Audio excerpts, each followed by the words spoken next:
आज हम बात करने वाले हैं कि परिवाद क्या होता है, किन परिस्थितियों में परिवाद दायर किया जाता है, वे कौन सी धाराएं हैं जो परिवाद से संबंधित हैं, परिवाद के आवश्यक तत्व क्या हैं और परिवाद कौन दायर कर सकता है। आइए स्टार्ट करते हैं। परिवाद क्या होता है? जब भी कोई अपराध घटित होता है तो अपराधी को दंड दिलाने के लिए पीड़ित व्यक्ति के पास दो विकल्प होते हैं। पहला विकल्प तो यह कि पीड़ित व्यक्ति पुलिस को सूचना दे और इस सूचना के आधार पर पुलिस एफआईआर लिखे और आरोपी अभियुक्त को पकड़कर कोर्ट में पेश करे और मजिस्ट्रेट न्याय करें। आप सभी जानते हैं कि अपराध दो प्रकार के होते हैं, संज्ञेय अपराध कॉग्निजेबल अर्थात गंभीर किस्म के अपराध और असंज्ञेय अपराध नॉन कॉग्निजेबल ऑफेंस अर्थात ऐसे अपराध जो गंभीर न हो। जब असंज्ञेय अपराध होता है तब पीड़ित व्यक्ति पुलिस थाने जाकर शिकायत करता है कि उसकी एफआईआर लिखी जाए। एफआईआर को फर्स्ट इन्फॉर्मेशन रिपोर्ट, प्राथमिकी या प्रथम सूचना प्रतिवेदन भी कहते हैं। तो पीड़ित व्यक्ति क्या है, पुलिस थाने जाकर शिकायत करता है कि उसकी एफआईआर लिखी जाए असंज्ञेय अपराध के मामले में।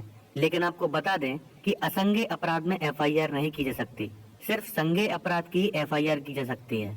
असंज्ञेय अपराध के मामले में पुलिस पीड़ित व्यक्ति की शिकायत एनसीआर रजिस्टर में लिख लेती है और पीड़ित व्यक्ति को मजिस्ट्रेट के पास जाकर अपनी शिकायत करने के लिए कहती है। पुलिस ऐसा इसलिए कहती है क्योंकि पुलिस मजबूर है, अर्थात असंज्ञेय अपराध के मामलों में पुलिस के पास कोई भी एक्शन लेने की पावर नहीं है और यह पावर न होने का भी एक कारण है और वो कारण है सीआरपीसी सेक्शन 41 सब सेक्शन 2 और सेक्शन 155 सब सेक्शन 2।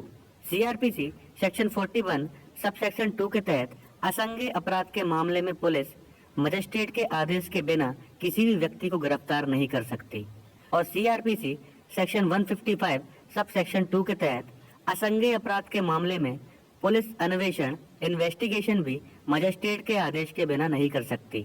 तो ऐसी स्थिति में असंज्ञेय अपराध में पुलिस के पास कोई पावर नहीं रह जाती कि वह कुछ कर सके। तो यहाँ स्पष्ट है कि असंज्ञेय अपराध के मामले में पुलिस कुछ नहीं कर सकती। लेकिन यदि बात की जाए संज्ञेय अपराध की, तो संज्ञेय अपराध होने के बाद भी यदि पुलिस एफआईआर ना लिखे या एफआईआर लिख भी ले लेकिन उसके बाद कोई कार्यवाही ना करे और ना ही आरोपी को पकड़े, तो पीड़ित व्यक्ति के पास दूसरा विकल्प मौजूद रहता है और वह विकल्प है मजिस्ट्रेट को अपराध की सूचना देना या उनसे शिकायत करना। अर्थात ऊपर बताए गए संज्ञेय और असंज्ञेय मामलों की स्थिति में जब पुलिस कोई कार्रवाई न करे तो पीड़ित व्यक्ति मजिस्ट्रेट को उस अपराध की सूचना दे सकता है। मजिस्ट्रेट के समक्ष दी गई इस सूचना या शिकायत को ही परिवाद अर्थात कंप्लेंट कहा जाता है। सीआरपीसी की धारा 2D के अनुसार परिवाद से मतलब मजिस्ट्रेट द्वारा कार्रवाई किए जाने के लिए पीड़ित व्यक्ति द्वारा मजिस्ट्रेट के समक्ष मौखिक या लिखित रूप में दिया गया वह अभिकथन जिससे यह स्पष्ट होता है कि किसी व्यक्ति ने, चाहे वह व्यक्ति ज्ञात हो या अज्ञात हो, उसके द्वारा अपराध किया गया है, यही परिवाद कहलाता है। अब यहाँ ध्यान रखने वाली बात यह है, पहली कि परिवाद संज्ञेय या असंज्ञेय दोनों प्रकार के अपराधों के संबंध में किया जा सकता है। सेकेंड, परिवाद मजिस्ट्रेट के समक्ष ही प्रस्तुत किया जाता है और थर्ड, परिवाद दाखिल करते ही उस अपराध के मामले में मजिस्ट्रेट को संज्ञान प्राप्त हो जाता है और फोर्थ, मजिस्ट्रेट के समक्ष परिवाद प्रस्तुत किए जाने से ही पुलिस अधिकारी के पास अपराध के मामले में इन्वेस्टिगेशन करने का अधिकार नहीं आ जाता, अर्थात मजिस्ट्रेट के आदेश के बाद ही पुलिस अधिकारी उस अपराध के मामले में इन्वेस्टिगेशन कर सकता है। अब आते हैं परिवाद के आवश्यक तत्व। फर्स्ट, परिवाद एक लिखित या मौखिक कथन होता है जिसमें किसी अपराध से संबंधित वे तथ्य, जानकारी व सूचना होती है जो कि उस अपराध के घटित होने से संबंध रखती है और जिन पर विश्वास किया जाता है। सेकेंड, परिवाद मजिस्ट्रेट के समक्ष किया जाता है कि किसी ज्ञात या अज्ञात व्यक्ति ने कोई आपराधिक कार्य किया है।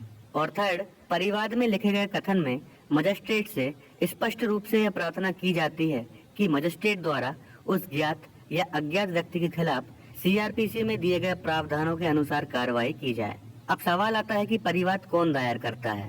सामान्य नियम तो यही है कि परिवाद ऐसा कोई भी व्यक्ति दायर कर सकता है जिसको अपराध के बारे में जानकारी है, जैसे पीड़ित व्यक्ति या उसका रिश्तेदार, कोई अन्य व्यक्ति या एक से अधिक व्यक्ति भी परिवाद दायर कर सकते हैं।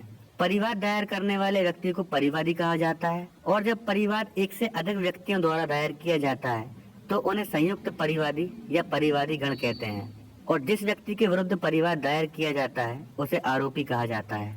लेकिन कुछ अपराध ऐसे होते हैं जिनमें परिवाद केवल वही व्यक्ति दायर कर सकता है जो कि परिवाद दायर करने के लिए विनिर्दिष्ट अर्थात स्पेसिफाइड होता है, जैसे विवाह संबंधित अपराध, मानहानि का अपराध या चेक बाउंस का अपराध आदि। अब यदि परिवाद दायर करने से संबंधित प्रक्रिया के बारे में जानना है तो सीआरपीसी के अध्याय 15 की धारा 200, 201, 202 और 203 और अध्याय 16 की धारा 204, 206 और 210 में बताई गई है। यदि वीडियो अभी तक आपकी समझ में आया है तो मुझे पूरा भरोसा है कि जब आप ये सेक्शन पढ़ेंगे तो अपने आप ही आपकी समझ में आ जाएगा, और नहीं आता तो आप कमेंट कर सकते हैं। मेरा पूरा प्रयास रहेगा कि मैं आपको इनके बारे में बता सकूं। और यदि परिवार से संबंधित और भी आपके सवाल हैं तो आप कमेंट कर सकते हैं, आपका डाउट भी क्लियर कर दिया जाएगा।